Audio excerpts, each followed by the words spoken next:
Hello friends, welcome to SSC coaching centre. दोस्तों, आज मैं आपको गणित के बहुत ही अच्छे सवाल सिखाऊंगा, तो वीडियो को पूरा देखना। चलिए स्टार्ट करते हैं। पहला सवाल, 36 पेनों और 42 पेंसिलों की कीमत 460 रुपये है, तो 18 पेनों और 21 पेंसिलों की कीमत क्या है? अच्छा सवाल है जी।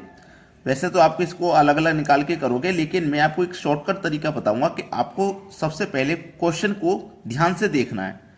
क्वेश्चन को अगर आप सही से नहीं पढ़ोगे, सही से ध्यान से नहीं देखोगे, तो फिर आपको समय लगना है। देखो, उसने बोला है 36 पेन, ठीक है, और 42 पेंसिल। इनकी जो कीमत है वो है 460 रुपया, ठीक है। फिर उसने बाद में बोला है कि 18 पेन और 21 पेंसिल, इसकी कीमत क्या हो जाएगी? अब आपको मैं किस लिए कहता हूं कि ध्यान से देखिए। आप अगर ध्यान से देखोगे तो आपको पता लगेगा कि पहले तो पेन थे 36, अब पेन है 18, यानी कि आधे हो गए। भाई 36 का अगर आप आधा करोगे तो 18 तो हो जाएगा, यानी कि पेन आधे हो गए। 42 का भी आधा करो तो 21 पेंसिल हो गई। पेन भी आधा हो गया, पेंसिल भी आधी हो गई, तो इनका जो मूल्य है वो भी तो आधा हो जाएगा। तो 460 का आधा कर दो, कितना हो जाएगा? 230। 21 पेन और 18 पेन 21 पेंसिल की जो कीमत है ना, वो 230 रुपये हो जाएगी।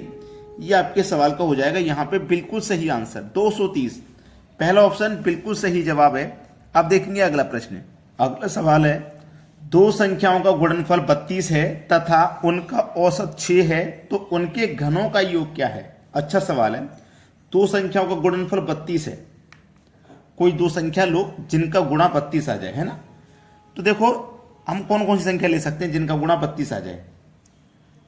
8 चौक 32 होता है, हम ये संख्या ले सकते हैं। ये दो संख्या, उनका औसत 6 है, ठीक है। औसत कितना है? 6 है, तो उनके घनों का योग क्या होगा?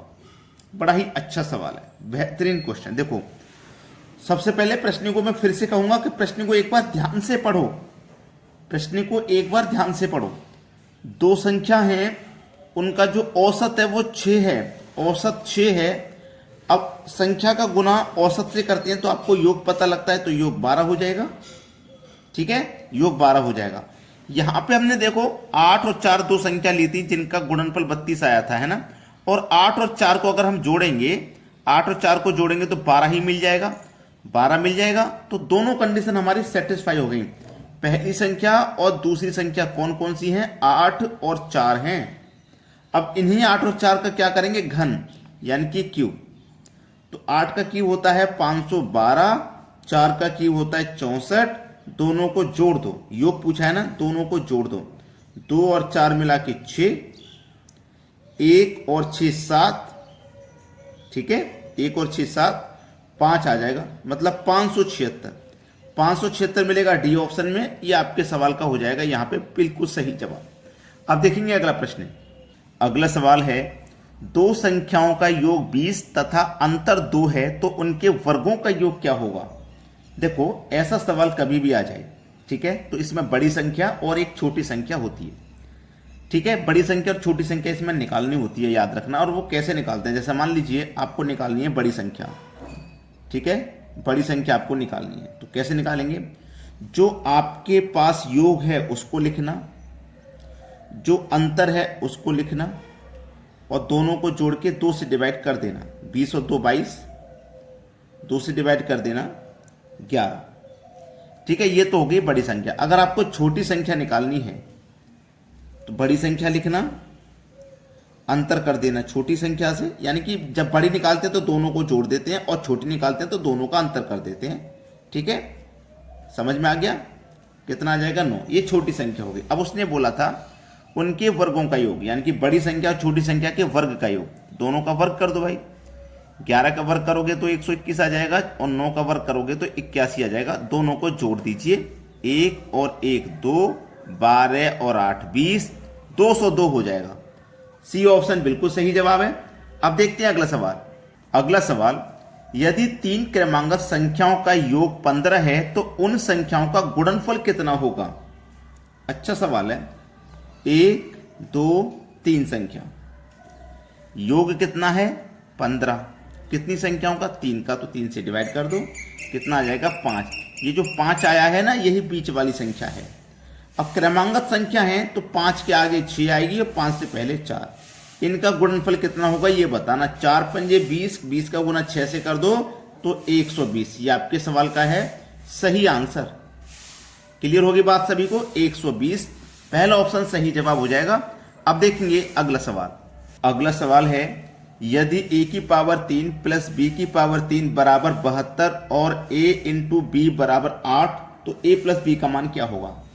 देखिए, कोई दो संख्या लीजिए, a की पावर 3 और b की पावर 3, कितना दिया गया? 72।